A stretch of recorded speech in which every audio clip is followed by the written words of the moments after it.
Welcome to our fourth lecture in our seventh week, focusing on the medieval church. And as a result of this lecture, I expect the student to examine the origins of medieval mysticism. How did it develop? Where did it come from? We're going to look at and talk about a couple of representative mystics. And I think we'll do an honest evaluation of these mystics. How helpful were they, right? So let's keep in mind that the origin of medieval mysticism was in the ascetic practices of the Desert Fathers and Mothers. And as we talked about in the last lecture, the Desert Fathers retreated into the desert to be alone, to cultivate this intense spirituality, to have this direct experience with God. And as we talked about last lecture, especially in North Africa, the piety of these Desert Fathers became so renowned they would gather followers. And through that they developed these communities that would coalesce into organized orders, right? They would live according to a regula, a rule that guided their spiritual practice. So as the institution of the church emerged, there seems to arise a need for a more intense and immediate experience of the divine. This is especially true as a response to the scholastic impulse of the medieval world. The organizing of all Christian knowledge, right? I don't think that's necessarily a bad thing, but there were a lot of Christians in the Middle Ages that that sort of impulse was unsatisfying, right?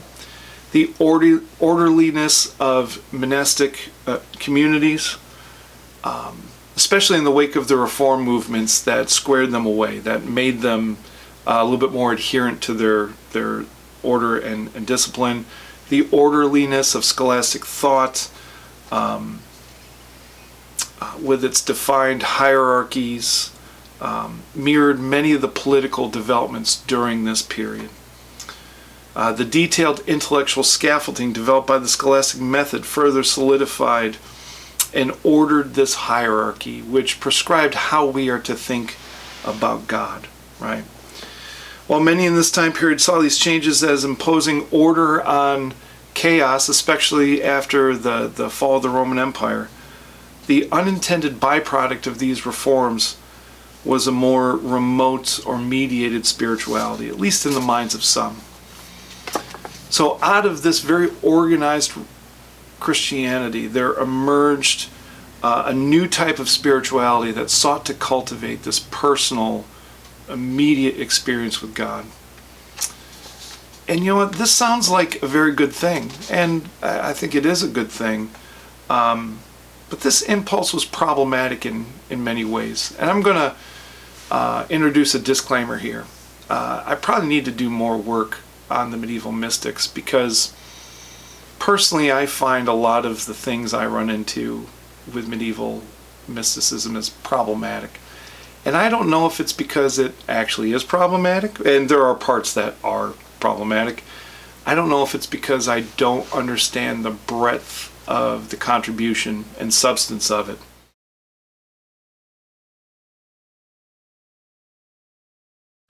So let's talk about a few themes of the medieval mystics before looking at a couple of representative mystics.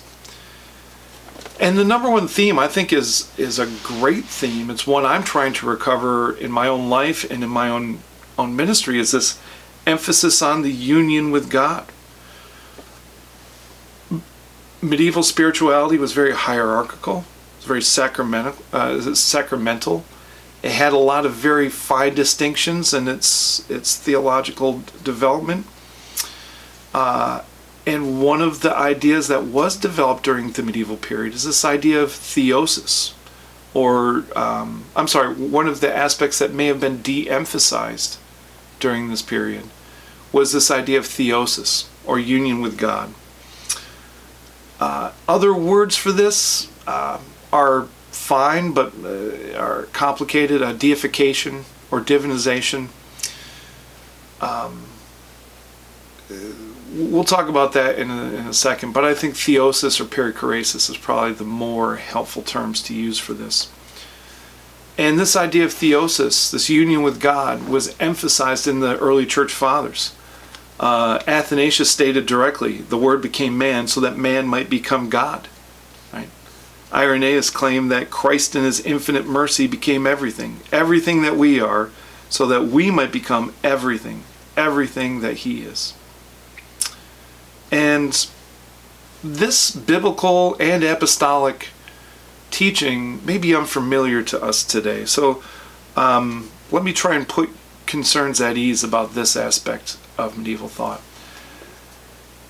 The church fathers are not claiming that creatures can ever cross that bright line between creator and creature, right? All creatures are created, and that cannot change. Tautologically true, right?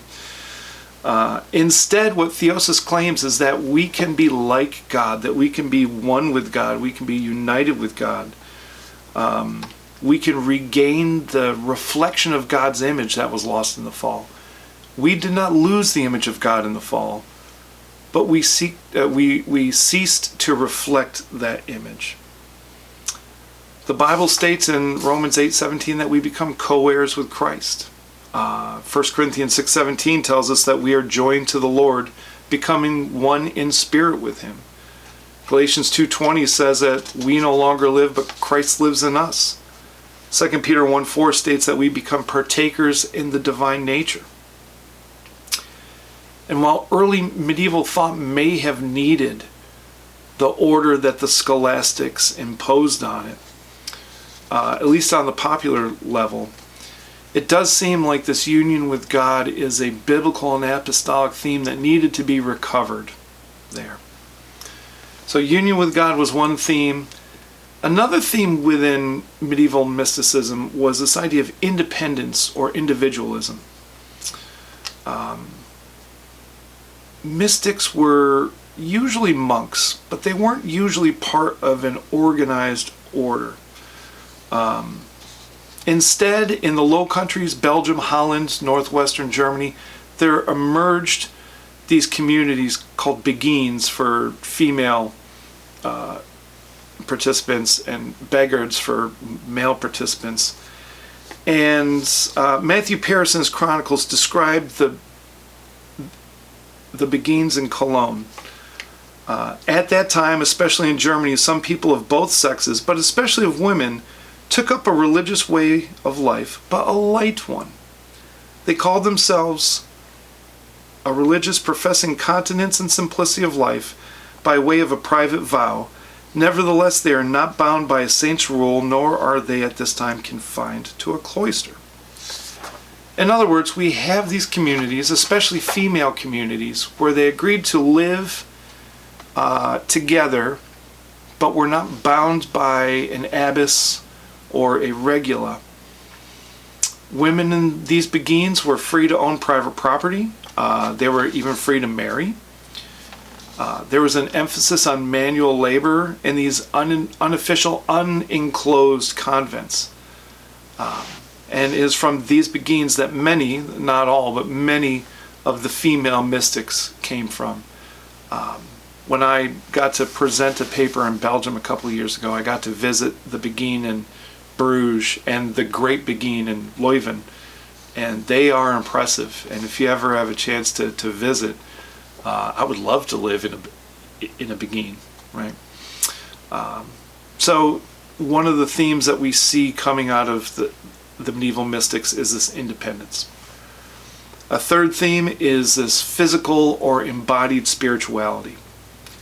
Scholasticism was rational, it was intellectual, and it sparked a response of a more physical and embodied approach to God.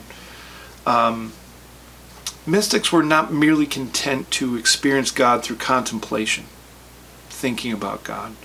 Medieval mystics cultivated a physical experience with God, which affected the whole self.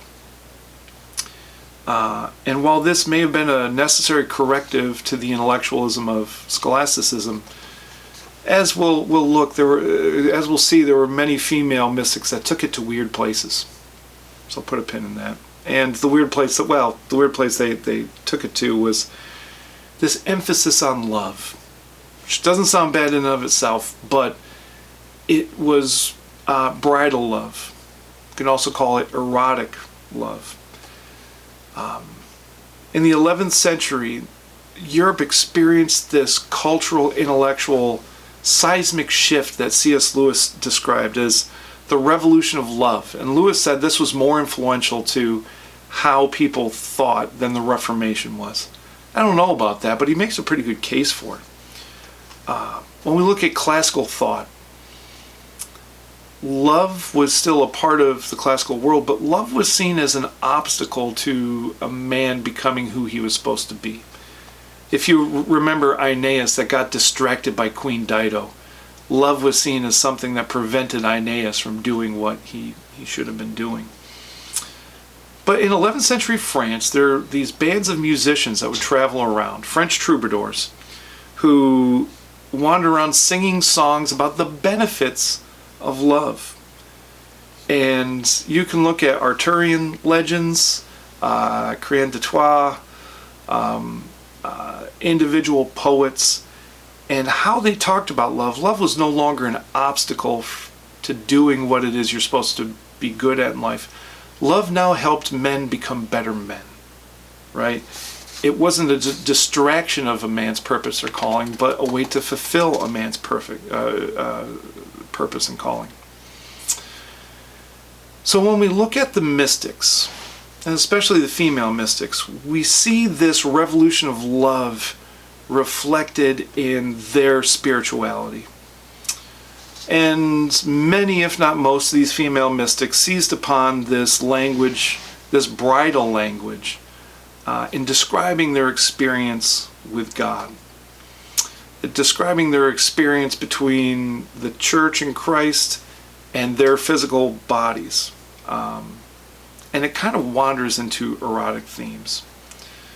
And while this brand of mysticism seems to have germinated in the Low Countries, eventually it spread throughout all of Europe. So let's look at a couple of representative examples.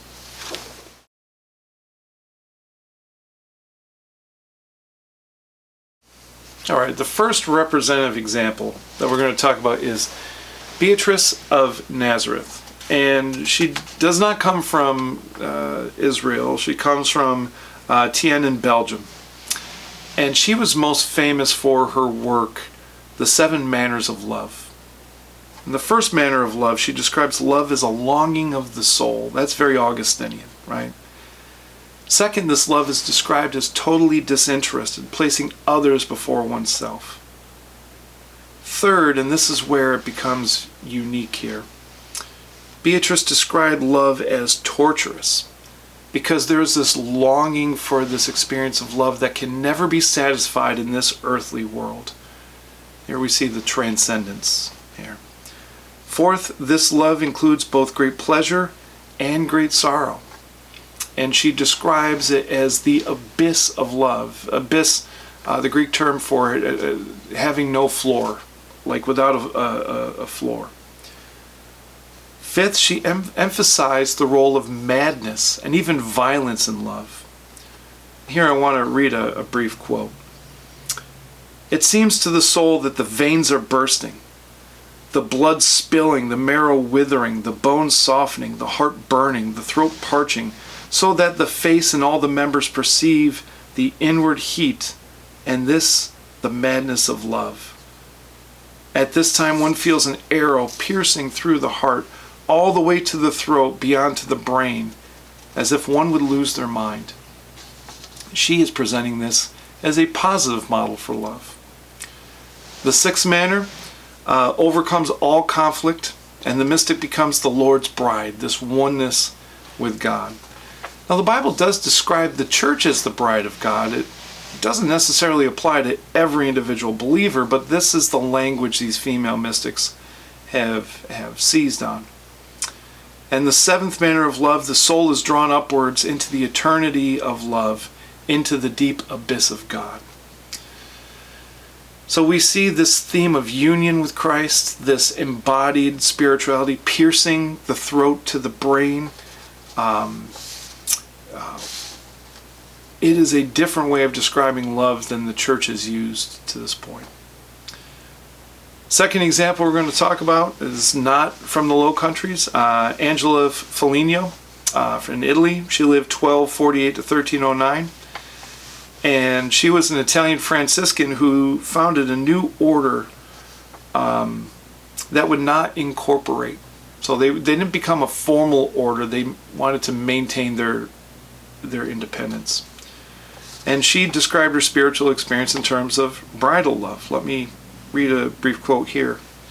And this, she would dictate this to her confessor, so that's why it's put in the third person. She said that she first of all kissed his breast, being Jesus. Then she kissed his mouth, from which a delightful fragrance emanated, one impossible to describe. Afterwards she placed her cheek on Christ's own, and in turn placed his hand on her other cheek.